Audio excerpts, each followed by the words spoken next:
மாண்புமிகு துணை முதலமைச்சர் அவர்கள் பதிலுரை.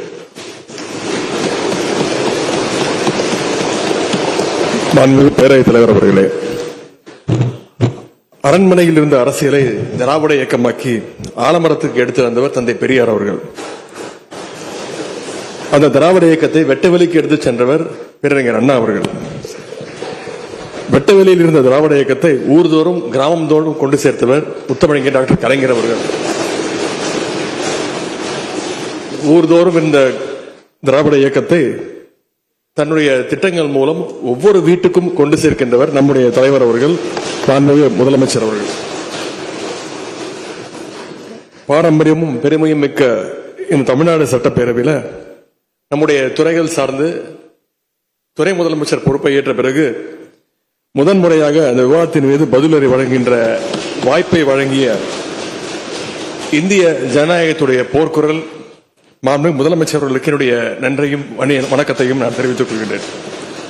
மாண்புமிகு சட்டப்பேரவை தலைவர் அவர்களுக்கும் என்னுடைய வணக்கத்தை தெரிவித்துக் கொள்கின்றேன். மாண்புமிகு அவை முன்னவர்களுக்கும் 100 ஆண்டு கிட்டத்தட்ட 50 ஆண்டு வரலாறையும் அனுபவத்தையும் கொண்டு எங்களை எல்லாம் வழிநடத்திக் கொண்டிருக்கக்கூடிய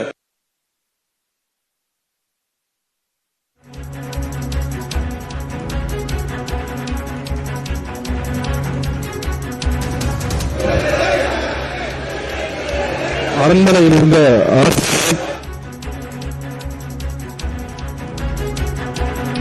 சட்டப்பேரவையில் அதிமுகவினர் அமளியில் ஈடுபட்ட நிலையில் அவர்களை வெளியேற்ற உத்தரவிட்ட சபாநாயகர் அப்பாவு இன்று ஒருநாள் சஸ்பெண்ட் செய்தும் உத்தரவு பிறப்பித்திருக்கிறார். இதையடுத்து முதலமைச்சர் பேசியதை தொடர்ந்து துணை முதலமைச்சர் பதிலுரை ஆற்றி வருகிறார். அதனை பார்த்துக் கொண்டிருக்கிறோம்.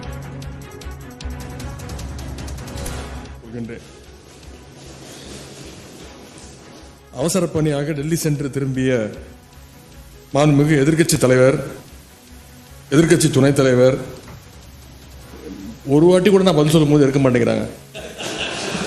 நானும் தொடர்ந்து பார்த்துக்கிட்டே இருக்கிறேன். ஏற்கனவே 2 வருடங்களுக்கு முன்பு என்னுடைய காரில் ஏறி அவர் செல்ல முயன்ற போது நான் சொன்னேன், இந்த விஷயத்தை கார் எடுத்துகிட்டு போங்க, ஒன்றும் பிரச்சனை இல்லை அப்படின்னு.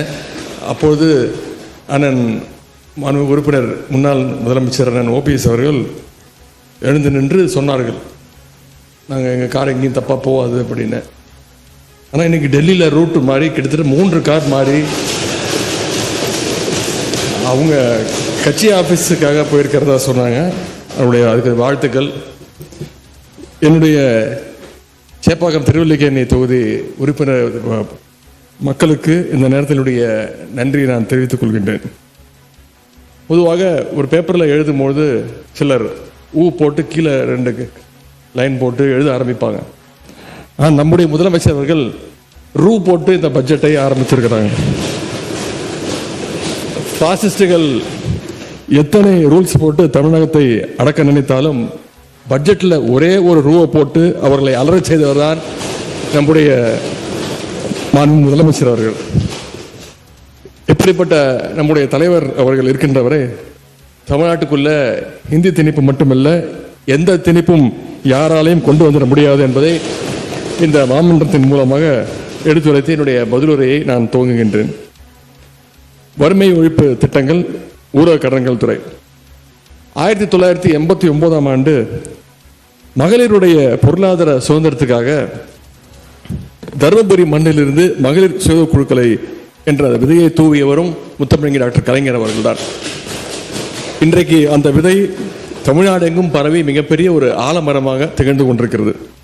சொல்ல போனா இந்திய ஒன்றியமே நம்முடைய சுய குழுக்களை பார்த்து. சட்டப்பேரவையில் துணை முதலமைச்சர் உதயநிதி ஸ்டாலின் பேசியதை பார்த்தோம்.